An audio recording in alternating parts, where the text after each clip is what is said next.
Además de las organolépticas, también los estados de agregación se consideran propiedades cualitativas. ¿Por qué? Porque para describirlas no necesitamos ningún instrumento de medición.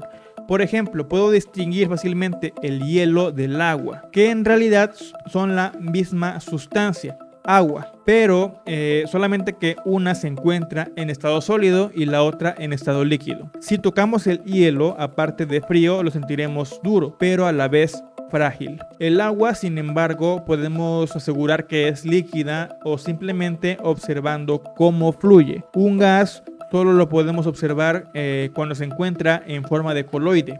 Un coloide es un material formado por dos sustancias que se encuentran en diferentes estados de agregación. Esto lo veremos más adelante. Por ejemplo, el vapor que emana de una olla con agua hirviendo es simplemente una combinación de agua en estado gaseoso con microgotas de agua que se encuentran en estado líquido, que son tan poco densas que se encuentran suspendidas en el gas y las cuales reflejan la luz hacia nuestra vista, y es por esto que vemos el vapor de agua como de color blanco. Lo mismo ocurre con las nubes.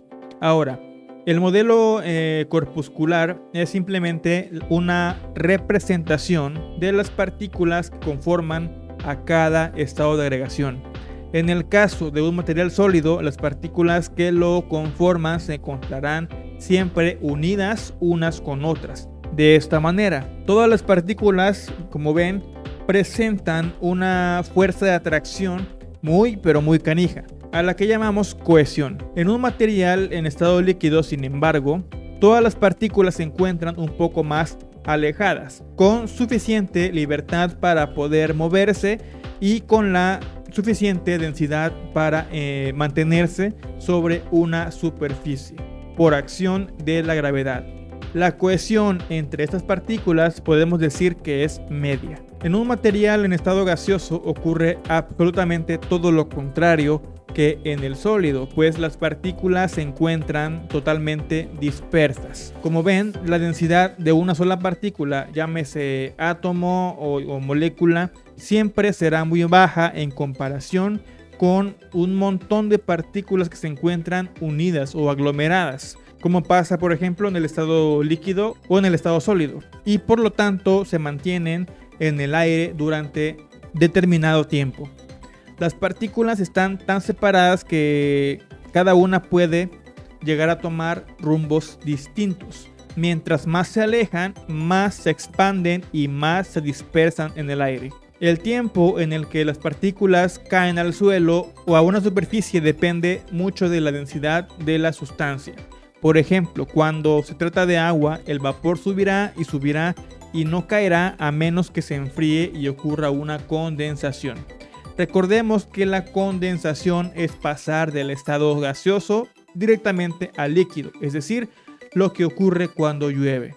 Ahora, si hablamos de otra sustancia como por ejemplo el dióxido de carbono, el CO2, dado que tiene una mayor densidad que el agua, podrá mantenerse a una cierta altura del suelo, es decir, no subirá tanto como el vapor de agua, por ejemplo.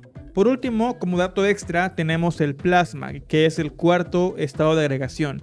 Cuando aplicamos una cierta energía a un gas, las moléculas y átomos comenzarán a excitarse, es decir, a llenarse de energía, y a causa de esto se moverán rápidamente de un lado a otro. Esto se manifiesta de forma visual ante nosotros como la luz de un rayo o de un relámpago, por ejemplo. Esto obviamente a gran escala, y a pequeña escala podemos ver un ejemplo de esto en una esfera de plasma, por ejemplo, como la que están viendo en este momento. Por lo pronto me despido y así terminamos con el tema de las propiedades cualitativas. Hasta la próxima.